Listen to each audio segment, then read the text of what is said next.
Welcome to all my dear students. स्वागत है आपका अपने चैनल पढ़ाई लिखाई पे विद मी वीरेंद्र। तो आइए स्टूडेंट्स, आज हम देखने वाले हैं क्लास 8 का स्टार्टअप साइंस का चैप्टर नंबर 11 जिसका नाम है साउंड। तो ये चैप्टर हम देखने वाले हैं। इससे पहले हम आज का वीडियो स्टार्ट करें, आप हमारे चैनल को लाइक शेयर एंड सब्सक्राइब करना ना भूलिएगा और दोस्तों में शेयर जरूर कीजिएगा ताकि हम भी मोटिवेट होते रहे और इसी तरह से आपके लिए वीडियोस लेके आते रहे। चलिए स्टार्ट करते हैं बिना कोई वक्त गवाए हुए आज का वीडियो। तो आंसर ओरली फर्स्ट पार्ट है इस चैप्टर के। बीच में जो क्वेश्चन दिए होते हैं, ठीक है, आंसर ओरली के नाम से, तो हम वो देखने वाले हैं आज। तो देखिए क्या है इसमें। पहला question, which of the following statement is true. First question है कि इनमें से ये दो स्टेटमेंट आपको दिए गए हैं, तो आपको बताना है कौन सा स्टेटमेंट इसमें क्या है, ट्रू है।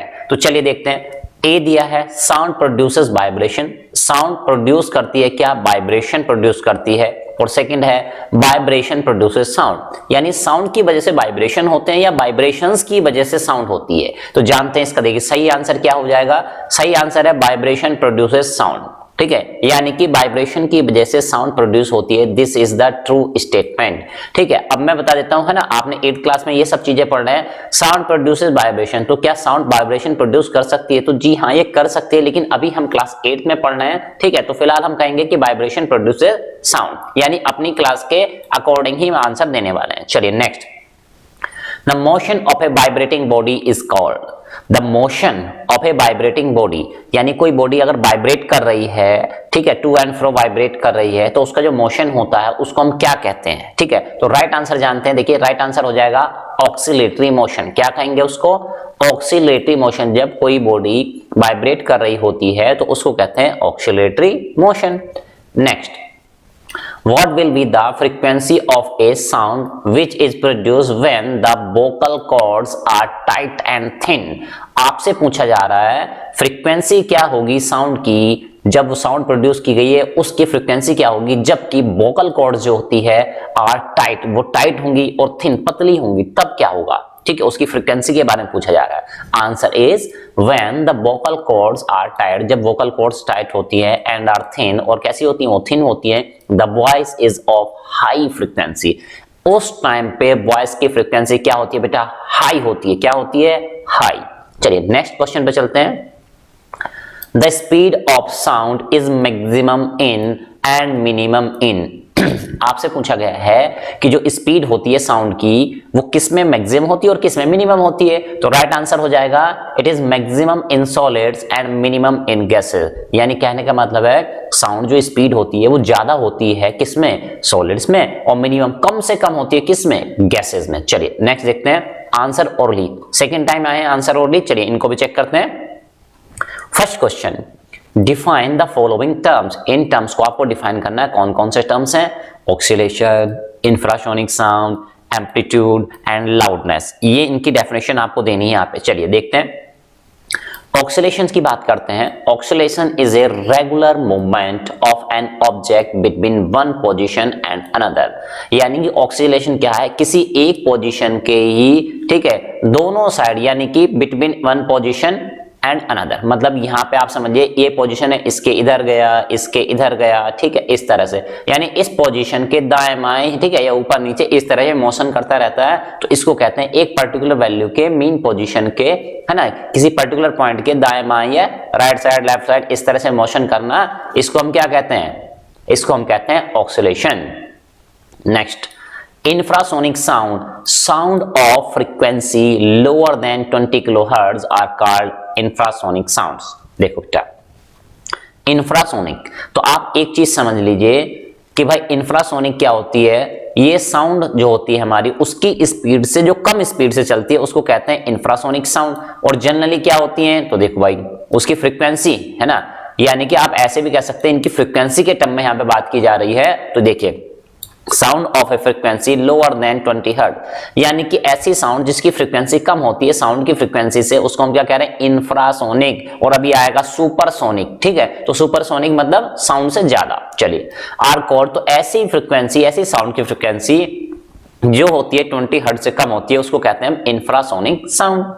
नेक्स्ट, एम्पलीट्यूड की बात करें तो क्या होता है एम्पलीट्यूड? द मैक्सिमम डिस्प्लेसमेंट और एक्सटेंट ऑफ वाइब्रेशन और oscillation of vibrating body from its mean position is known as its amplitude. सुनो बेटा, ये क्या है? एक पॉइंट है, ठीक है, एक गोला आपने लटकाया हुआ मान लीजिए यहां से, ये अपनी मीन पोजीशन यानी इसकी मीन पोजीशन यही है, इससे इधर जाता है, इधर जाता है, ठीक है, फिर इधर आया, फिर इधर आया। तो किसी एक डायरेक्शन में जो मैक्सिमम वैल्यू जा सकता है, ठीक है, देखो जा सकता है और जा रहा है, दोनों में फर्क है। सपोज करो अभी आपने ऐसे उठा के इसको छोड़ दिया तो ये यहां तक जा रहा है, यहां तक जा रहा है, यहां तक जा रहा है, यहां तक जा रहा है, बार बार यही मोशन कर रहा है, ठीक है, तो अभी यहां तक जा रहा है, लेकिन मैक्सिमम कहां तक जा सकता है वो वैल्यू, ठीक है। तो किसी मीन पोजीशन के, मीन पोजीशन यानी ये पोजीशन के दाएं बाएं मैक्सिमम जितना जा सकता है उसको कहते हैं उसका एम्पलीट्यूड। चलिए next, loudness it is the characteristic of sound. Loudness जो होती है बेटा कैरेक्टरिस्टिक होती है किसकी? साउंड की।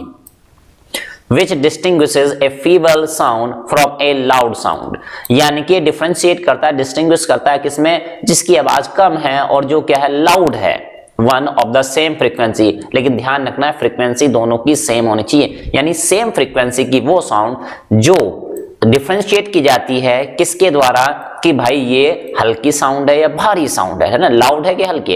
It is measurable in decibel, और इसको किस में मेजर करते हैं हम? डेसिबल में करते हैं, तो उसको कहते हैं loudness. Next, dolphins and bats produces infrasonic sound. Dolphin जो होती हैं और बैट्स होते हैं, चमगादड़ बोलते हैं जिनको, ठीक है, वो कैसे साउंड प्रोड्यूस करते हैं? इंफ्रासोनिक साउंड प्रोड्यूस करते हैं। Whereas whales and elephants produces ultrasonic sound, जबकि वेल्स और एलिफेंट कैसे प्रोड्यूस करते हैं? अल्ट्रासोनिक साउंड प्रोड्यूस करते हैं। आपसे पूछा जा रहा है क्या ये स्टेटमेंट सही है? तो देखो भाई ये स्टेटमेंट हो जाएगा हमारा फॉल्स, ठीक है, फॉल्स हो जाएगा। क्यों? क्योंकि भाई देखो यहां पे दिया गया था dolphin and bats produce infrasonic, actually ये जस्ट उल्टा हो गया, ठीक है। डॉल्फिन एंड बैट्स प्रोड्यूसेस, ठीक है, ये स्पेलिंग सही कर लेंगे यहाँ पे, produces infrasonic sound whereas, तो ये देखो उल्टा लिख दिया, जो डॉल्फिन और बैट्स में लिखना चाहिए था, ठीक है, डॉल्फिन और बैट्स में लिखना चाहिए था हमको क्या? दिस वन और इसमें, तो यानी कि ये उल्टा हो गया एक दूसरे का, that's why this statement is false. Next, if you increase the amplitude of vibration then its loudness increases, कह रहा है कि आप अगर एम्पलीट्यूड को इंक्रीज कर देंगे, वाइब्रेशन का जो एम्पलीट्यूड है अगर उसको आप बढ़ा देंगे, देन लाउडनेस इंक्रीजेस, तो क्या लाउडनेस बढ़ जाएगी? यस और नो? तो आंसर इज यस, ऐसा ही होगा। यानी कि आप सिंपल याद रखिए, अगर एम्पलीट्यूड ऑफ वाइब्रेशन इंक्रीज होगा तो लाउडनेस भी क्या हो जाएगी? इंक्रीज हो जाएगी। चलिए next, answer orally, third times आ रहे हैं आंसर ओरली। चलिए देखते हैं क्या है। Give two differences between noise and music, कह रहा है कि नॉइज में और म्यूजिक में डिफरेंशिएट कीजिए और कम से कम दो डिफरेंस तो आप लिखिए ही लिखिए।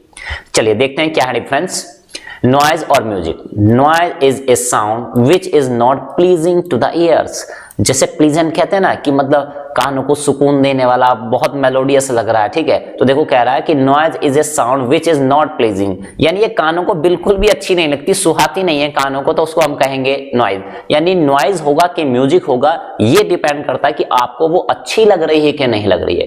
Next, music is a sound which is pleasing to the ears, जो कि कानों को कैसी लगती है? अच्छी लगती है, सुनने में अच्छी लगती है, कानों को अच्छी लगती है मतलब सुनने में अच्छी लगती है। सेकंड वन नॉइज में, noise is produced bye irregular vibration. Generally जो होता है बेटा नॉइज जो होती है वो इर्रेगुलर वाइब्रेशन के द्वारा प्रोड्यूस की जाती है, जबकि music is produced bye regular vibration. कैसे होते हैं उसमें वाइब्रेशंस? रेगुलर होते हैं, रेगुलर इंटरवल पे होते हैं। चलिए next, how does planting trees help in reducing noise pollution, कह रहा है कि नॉइज पॉल्यूशन को रिड्यूस करने के लिए ये जो प्लांट्स होते हैं हमारे ये किस तरीके से हेल्पफुल हैं। चलिए जानते हैं। Trees act as buffers and absorb sound, trees buffers की तरह एक्ट करते हैं और साउंड को एब्जॉर्ब भी कर लेते हैं। बफर मतलब आप तक पहुंचने नहीं देते, बीच में टकरा के साउंड है ना क्या हो जाती है, वहां तक टकरा जाती है तो हिट कर जाती है, दाएं बाएं हो जाती है, ये वो अब्जॉर्ब भी कर लेते हैं उस चीजों को, and as a result reduces the noise of pollution. इस तरह से क्या कहते हैं नॉइज पॉल्यूशन को वो क्या कर देती है? रिड्यूस कर देती है, यानी एक बफर की तरह, एक स्टोरेज की तरह काम करते हैं प्लांट्स। तो देखिए कितने एडवांटेज हैं इन प्लांट्स के। Next, define noise pollution. Noise pollution को डिफाइन करना कि एग्जैक्टली ये नॉइज पॉल्यूशन होता क्या है। Answer is the disturbance produced in the environment bye loud and harsh sound. जो डिस्टरबेंसेस क्रिएट हो रहे हैं, प्रोड्यूस किए जा रहे हैं एनवायरमेंट में लाउड और हार्श साउंड के द्वारा from various sources is called, विभिन्न सोर्सेज हो सकते हैं, अलग अलग सोर्सेज हो सकते हैं, कॉल्ड नॉइज पोल्यूशन। उसको हम क्या नाम देते हैं? उसको नाम देते हैं हम नॉइज पोल्यूशन का। चलिए next, noise pollution is a very harmful to us. It affects our sense of touch. Is it true? If no, then correct it. कह रहा है कि नॉइज पोल्यूशन जो होता है इट इज वेरी हार्मफुल, ये बहुत ज्यादा खतरनाक होता है टू अस, हमारे लिए। It affects our sense of touch, ये हमारे सेंस ऑफ टच यानी किस तरह से हम चीजों को छू के पहचान लेते हैं, टच करते हैं, ठीक है, क्या उसको अफेक्ट करता है? इज इट ट्रू, क्या ये सही है? इफ नो, अगर सही नहीं है देन करेक्ट इट, तब आप उसको सही करें कि करेक्ट क्या हुआ, है ना। चलिए देखते हैं, noise pollution is very harmful to us. Noise pollution हमारे लिए बहुत ज्यादा हार्मफुल है। It does not affect our sense of touch, ये बात सही है कि नॉइज पोल्यूशन हमारे लिए बहुत हार्मफुल है, बट ये हमारे सेंस ऑफ टच को अफेक्ट नहीं करता है, सो इट इज फॉल्स। ये स्टेटमेंट हमारा फॉल्स हो गया। That it affects our sense of touch, ठीक है, सो इट इज फॉल्स, ये बात झूठ है कि ये हमारे सेंस ऑफ टच को क्या करता है? अफेक्ट करता है। इट अफेक्ट्स आवर कंसंट्रेशन, ये हमारी concentration, blood pressure, increase fatigue और डीफनेस, इन चीजों को अफेक्ट करता है, ना कि सेंस ऑफ टच को। तो यानी पहली बात जो लिखी गई थी वेरी हार्मफुल टू अस, ये सही थी, लेकिन सेंस ऑफ टच को अफेक्ट नहीं करता था, ठीक है, तो ये बात गलत हो गई थी, ठीक है। तो हमने उसको करेक्ट किया कि भाई देखो सेंस ऑफ टच को नहीं करता है, ये concentration, blood pressure, increase fatigue को, डीफनेस को, इन सब चीजों को अफेक्ट करता है। चलिए नेक्स्ट क्वेश्चन की तरफ मूव करते हैं। अब आ गए हमारे एक्सरसाइज के क्वेश्चन। इससे पहले कि आपने शेयर लाइक नहीं किया तो हमारी वीडियो को लाइक करना ना भूलिएगा, और हाँ दोस्तों में शेयर करना बिल्कुल भी ना भूलिएगा। चलिए चलते हैं क्वेश्चंस पे। फर्स्ट है A, answer in detail. Answer in detail मतलब लॉन्ग क्वेश्चन टाइप यहाँ पे आ गए, तो आपको इन क्वेश्चन के आंसर भी है ना थोड़े लेंथी लिखने होते हैं, तो स्टूडेंट्स काफी बचते हैं इस टाइप के क्वेश्चन से और अवॉइड करते हैं कि भाई कैसे लिखा जाएगा, बड़ा भारी महसूस होता है उन लोगों को। चलिए देखते हैं फर्स्ट क्वेश्चन क्या है। What is sound? साउंड क्या होती है? How is it produced? और ये कैसे प्रोड्यूस की जाती है? आंसर है sound is something that produces the sensation of hearing. Sound is something, sound कोई ऐसी चीज है जो प्रोड्यूस करती है सेंसेशन ऑफ हियरिंग, जिसको हम क्या कर पाते हैं? सेंस कर पाते हैं या हियर सुन पाते हैं इन आवर ईयर्स, अपने कानों में। Sound can B produce by making the objects move. Sound produce की जा सकती है जब हम ऑब्जेक्ट को मूव कराते हैं टू एंड फ्रो और बैक एंड फोर, ठीक है, टू एंड फ्रो और बैक और फोर मूव कराते हैं। तो देखिए, ठीक है, बांसुरी जो होती है, फ्लूट जो होती है, उसकी भी आवाज होती है, ड्रम जो हम बजा रहे हैं उसकी भी होती है, डीजे की आवाज होती है, तरह तरह की आवाजें हो सकती है यहाँ पे, ठीक है। तो कह रहा है कि इनसे साउंड प्रोड्यूस की जा सकती है। Next, how do human beings produce sound? इंसान आवाज कैसे प्रोड्यूस करते हैं? ड्रॉ ए बेल लेवल diagram showing the position of the larynx. और आपको ये बताना है पोजीशन ऑफ लार्निक्स भी आपको बतानी है कि भाई जब आवाज प्रोड्यूस हो रही होती है तो क्या होती है पोजीशन। आइए जानते हैं। The human being sound is in, sorry, the human beings, और इसमें होना चाहिए था इन ह्यूमन बीइंग्स, ठीक है, क्या होना चाहिए था बेटा यहाँ पे? In human beings. ओके, सही कर लेंगे आप। Sound is produced by the voice box और लार्निक्स। साउंड किसके द्वारा प्रोड्यूस की जाती है? ठीक है, वॉइस बॉक्स, और जिसको हम लार्निक्स के नाम से भी जानते हैं, जो कि हमारे डायग्राम में दिखाया गया है। When air passes through the slit, जब एयर पास होती है किससे? स्लिट से। The vocal cords vibrate, vocal cords हमारी वाइब्रेट होती है and produces sound, यानी कि कुल मिला के आप समझिएगा कि जो vocal cords दिखाई गई हैं इनके वाइब्रेट होने की वजह से साउंड प्रोड्यूस होती है। चलिए next, state 4 ill effects caused by noise pollution. 4 ऐसे इफेक्ट, बुरे इफेक्ट बताइए जो कि नॉइज पोल्यूशन की वजह से होते हैं। चलिए आंसर देखते हैं। The 4 ill effect caused by noise pollution are, वो 4 इफेक्ट क्या है? Number 1, lack of concentration, concentration की कमी होना, एकाग्रता की कमी होना। नॉइज फ्रॉम ट्रैफिक, ट्रैफिक का जो शोर होता है, हॉर्न्स जो बज रहे होते हैं, लाउड स्पीकर जो हो रहे होते हैं, etcetera, causes disturbances leading to lack of concentration, इनकी सब की वजह से क्या हो रहा होता है? कंसंट्रेशन में कमी आ रही होती है, कहीं ना कहीं हम फोकस नहीं कर पा रहे होते हैं। नेक्स्ट, सेकंड है fatigue. Noise pollution distracts people and reduces concentration. वो क्या करते हैं? ठीक है, नॉइज पोल्यूशन की वजह से लोग डिस्ट्रैक्ट होते हैं अपने पाथ से मतलब जो पढ़ना चाह रहे हैं, जो समझना चाह रहे हैं, उससे डिस्ट्रैक्ट होते हैं। एंड रिड्यूस कंसंट्रेशन, ठीक है, और रिड्यूस हो जाती है, उनकी कमी आ जाती है किसमें, कंसंट्रेशन में। This they have to spend more time, और जब कंसंट्रेशन की कमी आएगी तो सेम चीज को समझने के लिए आपको ज्यादा समय देना पड़ेगा, कंप्लीट द वर्क, है ना, तो आपका काम ज्यादा समय में कंप्लीट हो पाएगा। This leads to tiredness and fatigue, इसकी वजह से क्या होती है, टायर्डनेस, थकावट हो जाती है, फटीग हो जाता है हमको, है ना, बार बार वही चीज रिपीटेड चीज करते हैं। चलिए नेक्स्ट, ब्लड प्रेशर। थर्ड है ब्लड प्रेशर में दिक्कतें आती हैं। भाई क्या दिक्कतें आती हैं, noise pollution affect a person's peace of mind, noise pollution की वजह से इंसान की दिमागी शांति जो है ना, मस्तिष्क का सुकून जो है वो डिस्टर्ब होता है कहीं ना कहीं। Which adds to the existing tension, जिसकी वजह से टेंशन इंक्रीज हो जाती है ऑफ मॉडर्न लिविंग लाइफ की, ठीक है। This tension results in disease like, और इस टेंशन की वजह से कुछ बीमारियां होने लगती हैं, जैसे कि हाई ब्लड प्रेशर और शॉर्ट टेम्परनेस, यानी कि उनको ब्लड प्रेशर हाई हो जाता है और गुस्सा जल्दी आने लगता है, जल्दी जल्दी गुस्सा हो जाते हैं।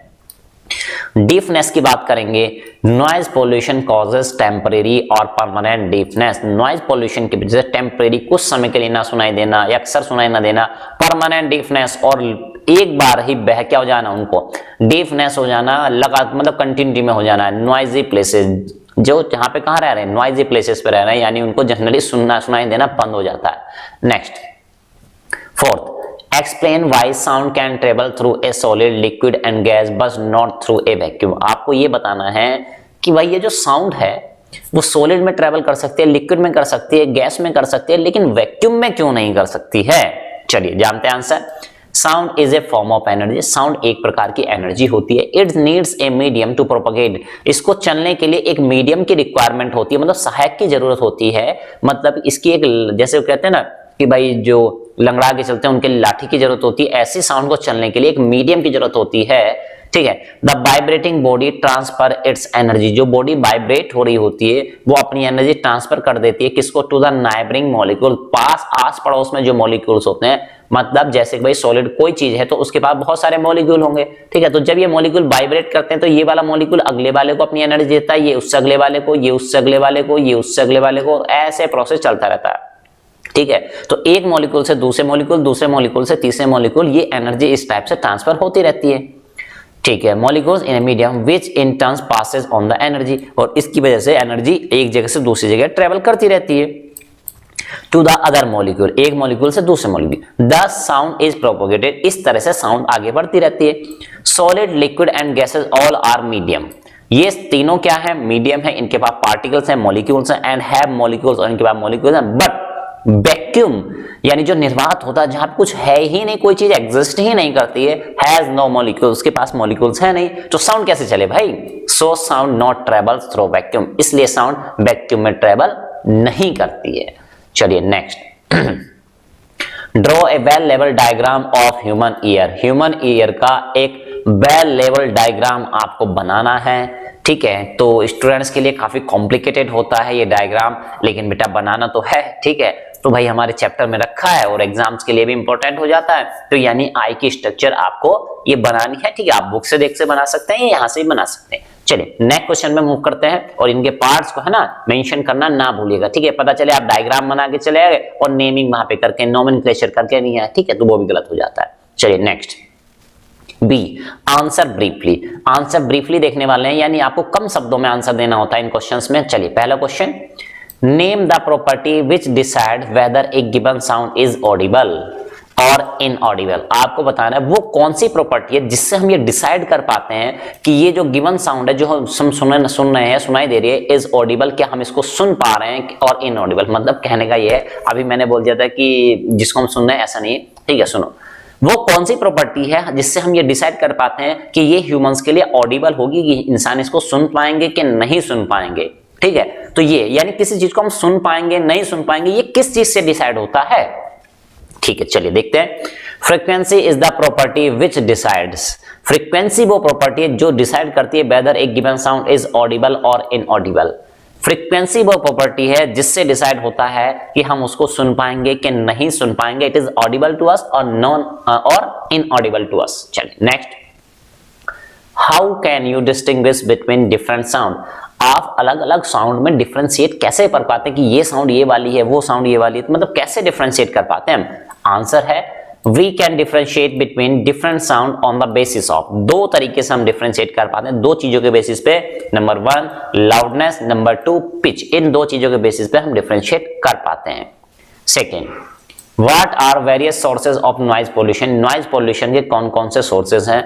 Various sources of noise pollution are, कौन कौन से सोर्सेज हैं? Number A road traffic, number 2 aircraft, number 3 rail roads, next construction site, industries, buildings, consumer products, ये सारी चीजें हैं जो नॉइज पोल्यूशन करती हैं। Next, how do loudness and pitch of sound depend on amplitude and frequency respectively, आपको बताना है कि लाउडनेस और आपका क्या है पिच, ये किस तरह से डिपेंड करती हैं एम्पलीट्यूड पे और फ्रीक्वेंसी पे रेस्पेक्टिवली। चलिए देखते हैं answer.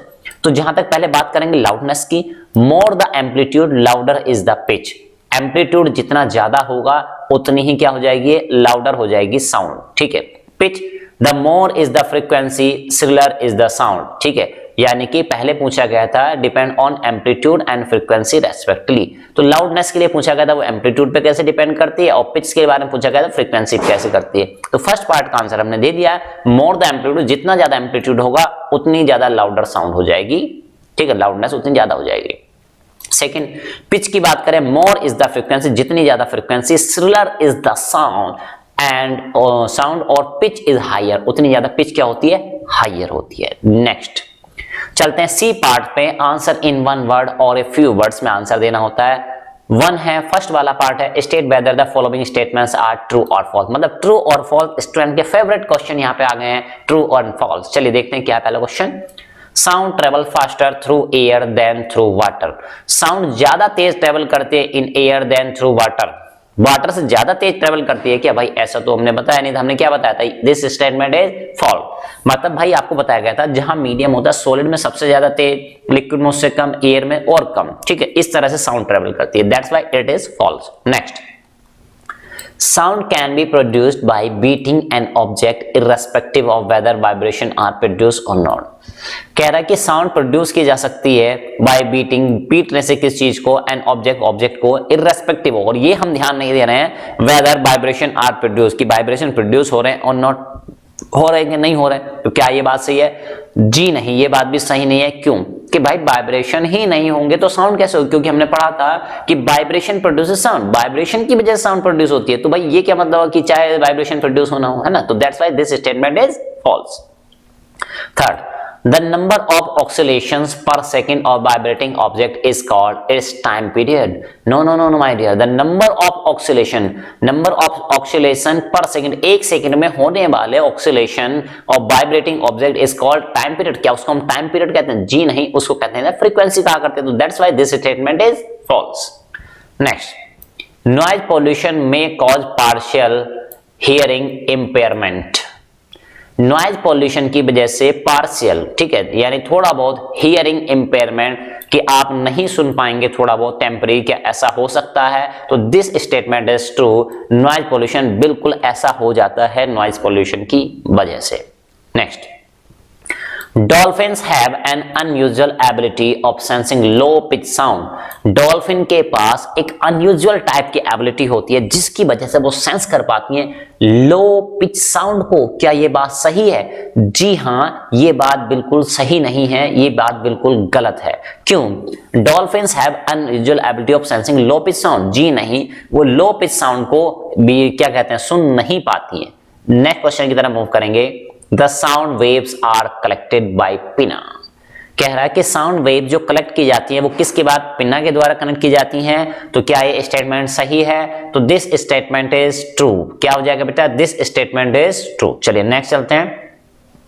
Fill in the blanks, अब आ गए फिल इन द ब्लैंक्स। तो अक्सर स्टूडेंट ये क्वेश्चन भी पसंद करते हैं, बट ट्रू और फॉल्स से थोड़ा कम पसंद किए जाते हैं दिस क्वेश्चन, क्योंकि उनको फिल करना होता है ना। चलिए, the frequency of a sound determines, frequency of sound determines its, frequency of sound की वजह से क्या डिटरमाइन कर पाते हैं आप? तो चलिए आंसर है पिच। क्या? Pitch. Next, sound above 2000 hertz are called and they be heard. देखो भाई पहला क्वेश्चन, पहले पार्ट दो फिल इन द ब्लैंक्स है कि भाई 20,000 हर्ट्ज से ज्यादा फ्रीक्वेंसी की जो साउंड होती है उसको हम क्या कहते हैं, full stop, they fill in the blank be heard, ये किसके द्वारा सुनी जा सकती है, ऐसा कुछ बनने वाला है यहाँ पे। तो answer is ultrasonic sound and they can not be heard, और उसको हम तो नहीं सुन पाते, यानी हमने आंसर दे दिया किसमें, they can not be heard, और इसमें शायद कैन नॉट और कैन भी दिया हुआ था आई थिंक, ठीक है, that's why here can not, यानी कि उनको हम अल्ट्रासोनिक साउंड कहते हैं और वो सुनी नहीं जा सकती। और जब भी हम बात कर रहे हैं बेटा सुनी नहीं जा सकती है, मतलब इंसान के द्वारा, ह्यूमन की अपनी बात कर रहे हैं, है ना, तो भाई और चीजें तो सुन सकती है बट हम नहीं सुन पाएंगे। Next, all unpleasant and undesirable sounds are known as, जितनी भी अनप्लीजेंट अनडिजायरेबल साउंड होती हैं, तो हमने एक नाम सुना था शायद नॉइज का, तो ध्यान आ रहा होगा आपको, तो answer is noise. Next, the SI unit of frequency of sound is, frequency की SI यूनिट क्या होती है, तो भाई अभी अभी पिछले क्वेश्चन में शायद आया था क्या, हर्ट्ज, है ना, हमने पढ़ा था HZ लिखा हुआ था, उसको क्या कहते थे हम, हर्ट्ज कहते थे।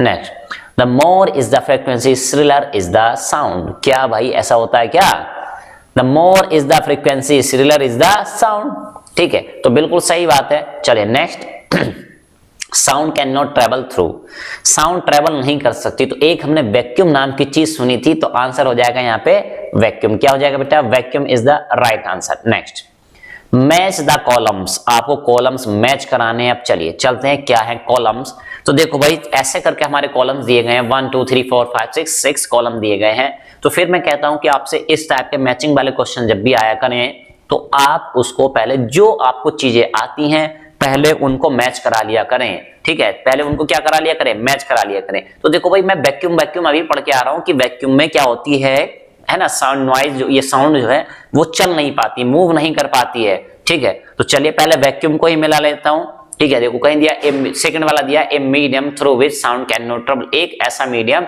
जिससे साउंड ट्रेवल नहीं कर सकती, तो ये मुझे मिल गया फर्स्ट वाले का आंसर, वेरी गुड। फ्रीक्वेंसी के बारे में मैंने अभी पढ़ा था कि नंबर ऑफ ऑक्सीलेशन पर सेकंड, एक सेकंड में होने वाले ऑक्सीलेशन या वाइब्रेशन, तो है कहीं पे ये दिखा बेटा मुझे, देखो frequency the number of vibration, very good, इससे चीजें आसान हो जाती हैं। और नेक्स्ट हमने पढ़ा था एम्पलीट्यूड, एम्पलीट्यूड के बारे में पढ़ा था बेटा कि सबसे ज्यादा वाइब्रेशन जो होता है वो सबसे ज्यादा इस मतलब जब जहां मैक्सिमम पहुंच पाता है उसको क्या कहते हैं, एम्पलीट्यूड। तो कहीं है कि एम्पलीट्यूड, ये रहा, ये दिख गया, ये दिखा, देखो फिफ्थ वाला, maximum displacement of vibrating body from its mean position, इसको हम क्या कहेंगे, इसको कहेंगे हम, ये हो गया आपका एम्पलीट्यूड। नेक्स्ट दो चीज, अब तीन चीजें बची हैं, 331 मीटर पर सेकेंड वाइब्रेशन एंड लार्निक्स, लार्निक्स क्या होता है, ह्यूमन बॉडी का एक पार्ट होता है जो कि साउंड प्रोड्यूस करता है, तो ये रहा सबसे नीचे वाला, है ना, लार्निक्स क्या करता है बेटा, produces sound in humans. Next अब दो चीजें बची, देखो एक बचा 331 और एक बचा है वाइब्रेशन, और ऑप्शन कौन कौन से बचे हमारे पास, थर्ड बचा और फर्स्ट बचा। फर्स्ट देखते हैं, speed of sound travelling through air, तो ये जो वैल्यू होती है 331, ये वैल्यू होती है किस, speed of sound in air. Next अब आप तो जो बचा वो लगा ही देने वाले हैं, क्या, to and fro motion of vibrating body from its mean position, mean position से टू एंड फ्रो वाइब्रेशन जो होते हैं उसको हम कहते हैं वाइब्रेशन, और मैक्सिमम वाइब्रेशन की जो पोजीशन होती है उसको एम्पलीट्यूड कहा जाता था। चलिए नेक्स्ट क्वेश्चन की तरफ मूव करते हैं। अब आ गए हैं मल्टीपल चॉइस क्वेश्चन, ये भी स्टूडेंट्स के बहुत ज्यादा फेवरेट होते हैं। तो चलिए पहला question, noise is produced by, noise किसके द्वारा प्रोड्यूस की जाती है, irregular vibration, regular vibration, both A and B, either A और बी, या तो ए या बी। तो देखो भाई ठीक है, तो आंसर है नॉइज। तो नॉइज जो प्रोड्यूस की जाती है बेटा वो की जाती है इर्रेगुलर वाइब्रेशन के द्वारा, किसके द्वारा, irregular vibrations. Next, the Audible range of sound for human being, इंसानों के लिए जो सुनने वाली रेंज है साउंड की वो किस किस रेंज को सुन पाते हैं, तो वो कौन सी हो जाएगी, तो अभी हमने पढ़ा था मिनिमम पढ़ा था 20 हर्ट्ज और मैक्सिमम पढ़ा था 20,000 हर्ट्ज। तो कौन सा ऑप्शन सही है बेटा, देखो बी ऑप्शन सही दिख रहा है, बिल्कुल सही, B option is the correct answer. Next, the loudness of a sound depends upon its, किसी साउंड की जो लाउडनेस है वो डिपेंड करती है किस पे, एम्पलीट्यूड पे, पिच पे, मीडियम पे, फ्रीक्वेंसी से। क्या हो जाएगा राइट आंसर, तो राइट आंसर है आपका एम्पलीट्यूड। किस पे डिपेंड करती है, एम्पलीट्यूड। हाई एम्पलीट्यूड, ज्यादा एम्पलीट्यूड होता है तो लाउडनेस बढ़ जाती है ना, ये भी इफेक्ट हमने देखा था। Next, in which of the following material in the speed of sound is maximum, किस मीडियम में साउंड की स्पीड सबसे ज्यादा होगी? आयरन एक सॉलिड होता है, सी वाटर एक लिक्विड है, फ्रेश वाटर भी लिक्विड है, एयर गैस है। तो यहाँ पे सॉलिड केवल एक ही चीज दी है, आयरन, तो that's why answer is iron. क्या हो जाएगा answer? Iron. Next, sound can not travel through, sound किसमें ट्रेवल नहीं कर सकती? भाई ये तो हम कई बार पढ़ चुके हैं, 2-3 बार आ चुका है शायद क्वेश्चन। Answer is vacuum. क्या हो जाएगा आंसर? वैक्यूम। चलिए नेक्स्ट। तो देखिए इस तरह से हमने क्वेश्चंस देखे। आपके लिए ये चैप्टर का सॉल्यूशन हेल्पफुल है कि नहीं है, हमें कमेंट बॉक्स में कमेंट करके जरूर बताइएगा। और आगे भी हम आपके लिए ऐसे ही वीडियोस लाते रहेंगे। और हमारे चैनल को लाइक, शेयर और सब्सक्राइब करना ना भूलिएगा, दोस्तों में शेयर करना ना भूलिएगा। तो चलिए और भी इंटरेस्टिंग वीडियो के साथ मिलते हैं नेक्स्ट